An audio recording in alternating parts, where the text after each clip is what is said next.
প্রশ্ন গুরুদেব রবীন্দ্রনাথ ঠাকুর। মা গো, আমায় ছুটি দিতে বল, সকাল থেকে করেছি যে মেলা। এখন আমি তোমার ঘরে বসে করব শুধু পড়া পড়া খেলা। তুমি বলছো দুপুর এখন সবে, না হয় যেন সত্যি হলো তাই। একদিনও কি দুপুর বেলা হলে বিকেল হলো মনে করতে নাই? আমি তো বেশ ভাবতে পারি মনে, সূর্যি ডুবে গেছে মাঠের শেষে, বাগদি বুড়ি চুবড়ি ভরে নিয়ে শাক তুলছে পুকুর ধারে এসে। আধার হলো মাদার গাছের তলা, কালি হয়ে এলো দিঘির জল। হাটের থেকে সবাই এলো ফিরে, মাঠের থেকে এলো চাষির দল।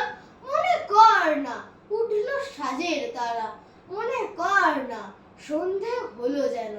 রাতের বেলা দুপুর যদি হয়, দুপুর বেলা রাত হবে না কেন?